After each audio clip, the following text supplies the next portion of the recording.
안녕하세요. 임동훈 목사입니다. 오늘 날마다 말씀과 함께 본문은 창세기 34장에서 36장까지 말씀입니다. 특별히 창세기 35장은 야곱 이야기의 완결판입니다. 창세기 35장 끝에 야곱의 아들들의 이름이 나옵니다. 이삭은 죽어서 장사를 지냈다던 이야기도 나옵니다. 창세기 36장에서 에서의 족보가 소개되고 창세기 37장부터는 요셉의 이야기로 넘어갑니다.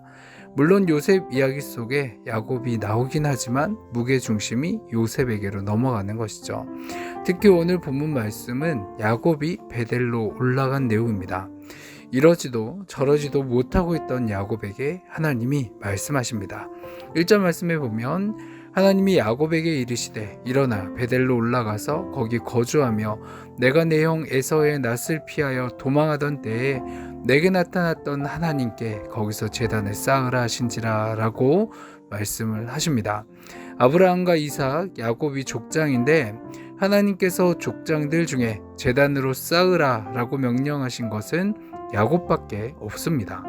하나님께서 베델로 올라가서 거기서 하나님께 제단을 쌓으라 라고 말씀을 합니다. 베델에서 하나님을 만난 경험이 야곱을 진정한 이스라엘이 되게 합니다. 야곱의 회복, 이스라엘의 회복은 베델, 곧 하나님의 집에서 시작된다라는 것이죠. 야곱은 베델로 올라가 하나님께 제단을 쌓기 전에 가족들과 종들에게 이렇게 말합니다. 너희 중에 있는 이방 신상들을 버리고 자신을 정결하게 하고 너희들의 의복을 바꾸어 입으라. 우리가 일어나 베델로 올라가자. 내 환난 날에 내게 응답하시며 내가 가는 길에서 나와 함께 하신 하나님께 내가 거기서 제단을 쌓으려 하노라메 라고 이야기를 합니다. 야곱의 이 말에 모든 사람들이 순종을 하죠. 그들은 자기 손에 모든 이방 신상들과 자기 귀에 있는 귀고리들을 야곱에게 주고 야곱이 그것들을 세겜 근처 상수리 나무 아래에 묻고 베델을 향해 길을 떠났습니다. 그런데 야곱의 가족들에게 이방 신상들이라뇨. 이것은 야곱 가족들의 영적인 상태를 보여줍니다. 야곱의 가족들이 하나님만 온전히 믿은 것이 아니라 이방인들이 믿고 있었던 신들을 믿었다라는 것을 의미합니다. 야곱은 베델에서 하나님을 만났습니다. 분일에서도 하나님을 만났습니다. 야곱뿐만 아니라 그의 가족들은 이미 놀라운 하나님의 임재를 경험한 사람들입니다. 하지만 그들은 하나님도 믿고 우상도 믿고 있습니다. 야곱을 통해 그들 중에 있는 이방 신상들을 버리라고 명령을 하고 그의 순종을 합니다. 그 순종의 결과로 놀라운 일이 벌어지죠. 5절의 말씀에 보면 그들이 떠났으나 하나님이 그 사명 고울들로 크게 두려워하게 하셨으므로 야곱의 아들들을 추격하는 자가 없었더라 라고 이야기를 합니다. 모든 두려움들로부터 하나님이 자유롭게 하셨다라는 것이죠. 계속해서 창세기 35장 8절의 말씀에 보면 리브가의 유모 드보라가 죽은 이야기가 기록되어 있습니다. 드보라가 죽어서 그를 베델 아래에 있는 상수리 나무 밑에 묻었다고 합니다. 드보라를 묻은 그 나무 이름을 알론 바굿이라고 불렀다라고 하는데 이 뜻은 통곡의 상수리 나무라는 것이죠.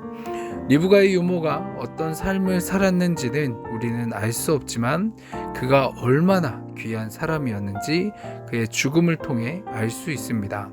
사람들이 드보라의 죽음을 얼마나 슬펐으면 그를 묻은 나무를 통곡의 상수리 나무라고 했을까요?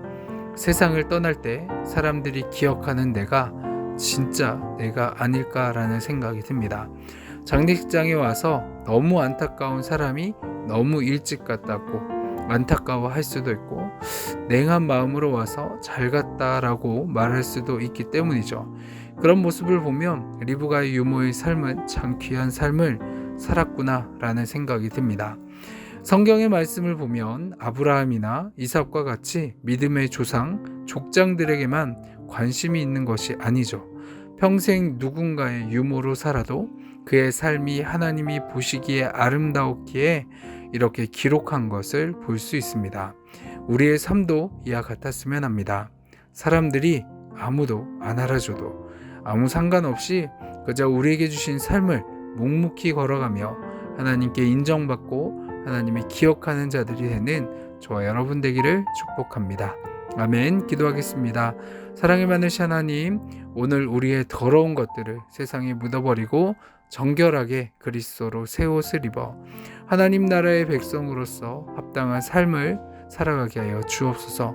또 우리의 모든 죄를 기억하시는 늘 하나님을 바라보게 하시고 오늘도 죄악을 멀리하며 하나님의 뜻 가운데로 살아갈 수 있는 하루 되게 하여 주옵소서. 감사합니다. 이 모든 기도 사랑이 많으신 예수 그리스도의 이름으로 기도합니다. 아멘.